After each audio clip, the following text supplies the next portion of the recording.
નમસ્કાર વિદ્યાર્થી મિત્રો, હું અક્ષાણી લક્ષ આપ સૌનું મેથેમેટિકલ બોયઝમાં હાર્દિક સ્વાગત કરું છું. તો મારા આગલા વિડીયોમાં આપણે લોકોએ સ્વાધ્યાય નંબર 1.2 ના દાખલા નંબર 1 થી 4 સુધી સમજ્યા હતા, પણ ટેકનિકલ ઇશ્યુના કારણે તેની અંદર દાખલા નંબર 4 બ્લેન્ક વિડીયોમાં આવ્યો હતો. તેથી આજે હું તમને ફરીથી શીખવાડીશ સ્ટેન્ડર્ડ 9 ચેપ્ટર નંબર 1 સંખ્યા પદ્ધતિનો સ્વાધ્યાય નંબર 1.2 નો દાખલા નંબર 4. તો દાખલા નંબર 4 માં આપણને આપ્યું છે વર્ગ પ્રવૃત્તિ, એટલે કે આ પ્રવૃત્તિ વર્ગમાં કરવાની હોય છે. તો તેની અંદર આપણને આપ્યું છે કુંતલ રચના, વર્ગમૂળ કુંતલની રચના. હવે તમે કહેશો કે ચોપડીમાં તો આની અંદર ઘણું મોટું આપ્યું છે. ચોપડીમાં તેનું જવાબ સહિત સમજાવ્યું છે, જે હું તમને સીધું અહીં આકૃતિ દ્વારા સમજાવીશ. તો સૌપ્રથમ આપણે લોકો એક રેખાખંડ રચીશું, જેને હું એમ નામ આપીશ. તો આ રેખાખંડ પર હવે આપણે લોકો એક ઉદાહરણ લઈ લઈએ. આપણે કુંતલની રચના માટે ઉદાહરણ લઈએ છીએ √7. તો સૌપ્રથમ તેને વિભાજન કરો. તો √7 નું વિભાજન કરીએ તો 2 નો સ્ક્વેર એટલે કે 4, પછી 1 નો સ્ક્વેર એટલે કે 1, 4 ને 5, પછી 1 નો સ્ક્વેર એટલે કે 1 એટલે 6, ત્યારબાદ એક છેલ્લી વખત 1 નો સ્ક્વેર એટલે કે 1 બરાબર 7. તો અહીંયા આપણે તેનો સરવાળો કરીએ, 4 + 1 + 1 + 1. તો હવે આ બધાનો સરવાળો આપણને મળે છે √7. તો હવે આપણે પહેલા નીચે અહીં 2 એકમ માપ લેવાનું છે, અહીં અને અહીં 2 એકમ. તો હું હવે રેખાખંડ M પર અહીં લઉં છું C, અહીં D અને અહીં B. તો મિત્રો હું અહીં પ્રમાણ માપ સિવાય હું અહીં દઉં છું, પણ તમારે તમારી રીતે જેમ તમને અનુકૂળ પડે તે રીતે તમારે 2 સેમી, 3 સેમી, 4 સેમી પ્રમાણ માપ 1 એકમ બરાબર લેવાનું છે. અહીં આપણે અત્યારે લખીએ કે પ્રમાણ માપ બરાબર 3 સેમી બરાબર 1 એકમ. તો હવે અહીં આપણે લોકો રેખાખંડ BD થી 1 એકમ માપ અહીં ઉપર રચીશું. તો અહીં આપણે એક રેખાખંડ રચીશું અને અહીં આપણે નામ આપીશું A. તો હવે રેખાખંડ C અને રેખાખંડ A ને જોડો તો અહીં આપણને કાટખૂણો મળશે. તો હવે આપણને અહીં 2 એકમ આ મળ્યું,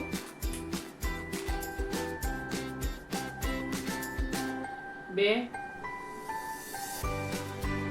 એકમ, અને અહીં આપણને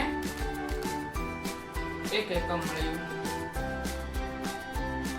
1 એકમ. તો અહીં આને કર્ણ કહે છે. કાટખૂણાની સામેની બાજુને કર્ણ કહેવાય, જે આપણે થિયરીના વિડીયોમાં ભણી ચૂક્યા છીએ. તો અહીં 2 એકમ આવી ગયું અને 1 એકમ આવી ગયું. તો હવે હજી 1 એકમના માપ લેવાના છે. તો હવે અહીં 2 A થી અને B, AB વચ્ચેનું જે 1 એકમનું માપ છે તેટલું આપણે અહીં લેવાનું છે. તો અહીં હું ફરીથી એક રેખાખંડ રચીશ અને C ને તેના વડે જોડી દઈશ અને અહીં હું નામ આપીશ E. તમે અહીં કોઈ પણ પ્રકારનું નામ આપી શકો છો. A થી Z સુધીમાં પહેલી ABCD માં તમે કોઈ પણ નામ આપી શકો છો, P, Q, R, S, M etc. તો અહીં હજી એક એકમ આપણને અહીં મળી ગયો છે. આનું માપ 1 એકમ થયું. અને મિત્રો કુંતલ રચતી વખતે એક વસ્તુનું ખાસ ધ્યાન રાખજો કે અહીં તો આપણને કાટખૂણો મળશે, પણ અહીં જે આપણે ઉપરની સાઈડ જે કુંતલ રચીશું તેની અંદર આપણને અહીં કાટખૂણો મળવો જોઈએ. જો આપણો કાટખૂણો ના મળ્યો તો આપણું કુંતલ સાચું નથી. તો તમે આની અંદર તમે કાટખૂણાનો પણ માપ ઉપયોગ કરી શકો છો. તો હવે અહીં આપણે છેલ્લું એક બાકી રહ્યું છે 1 એકમ. તો આપણે E અને A નું માપ લઈ અહીં ફરીથી એક રેખાખંડ રચીશું અને તેને C વડે જોડશું. તો અહીં હવે હું નામ આપીશ F અને અહીં પણ એક કાટખૂણો મળે છે. તો હવે આપણે લોકોએ અહીં પણ 1 એકમ માપ મળ્યું, 1 એકમ. તો મિત્રો આપણને અહીંયા બધા માપ તો મળી ગયા. તો હવે તમે કહેશો કે આની અંદર ચાપ કેમ નહીં મારવાની? તો મિત્રો આની અંદર ઘણીવાર ચાપ મારવામાં આપણે ઘણી ચાપો ભેગી થઈ જાય છે, એટલે આની અંદર આપણે તમે ચાપ નહીં મારો તો પણ તમને તેના માર્ક મળશે. પણ આની અંદર પાયથાગોરસ લખવાનો. તો હવે હું તમને એ શીખવાડીશ. તો હવે આપણે લોકો શીખીશું આનો પાયથાગોરસ લખતા. તો મિત્રો હવે આપણે લોકો લખીશું અહીં પાયથાગોરસ. તો તમે પાયથાગોરસની આકૃતિ જે મેં તમને પહેલા દોરાવી તે તમે તમારી એક નોટબુકમાં કે ખાલી પેજમાં દોરી અને તમે આ પાયથાગોરસ શીખતા જજો. તો હવે આપણે લોકો શરૂઆત કરીએ છીએ પાયથાગોરસની. તો સૌપ્રથમ આપણે પહેલા નંબરનું જે કુંતલ રચ્યું હતું, મતલબ જે આકૃતિ રચી હતી તે લઈએ.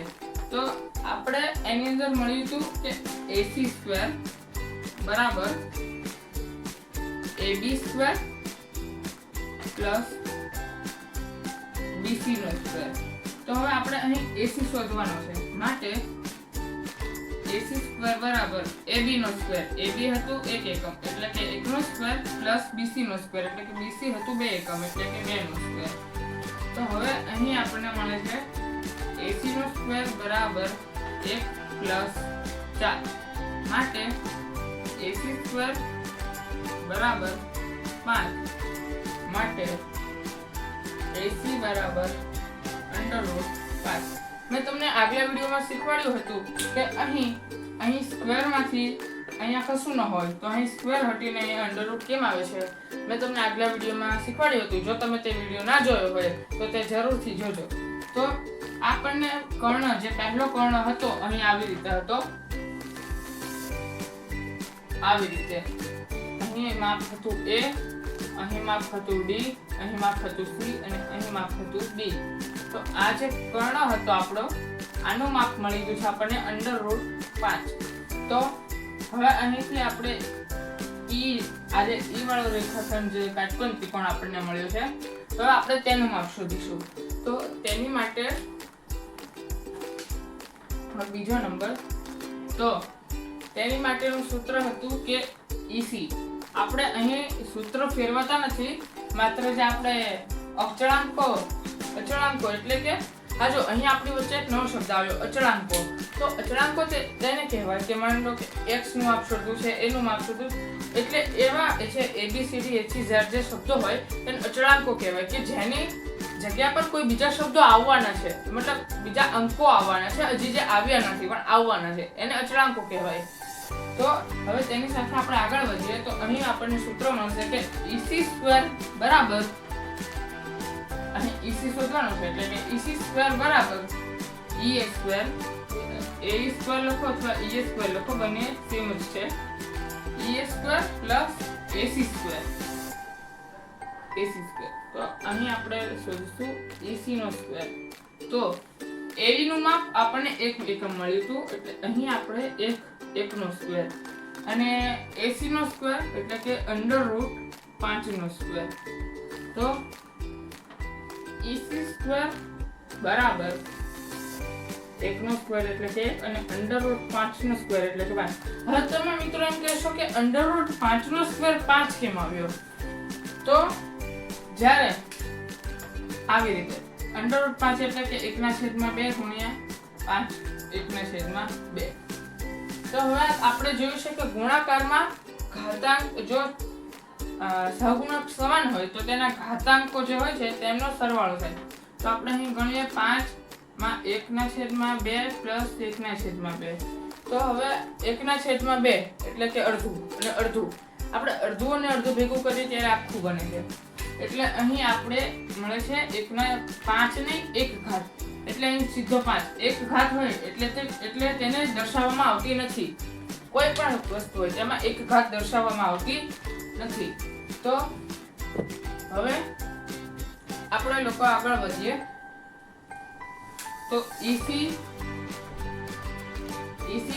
બરાબર 5 + 1 એટલે કે 6, માટે EC બરાબર √6.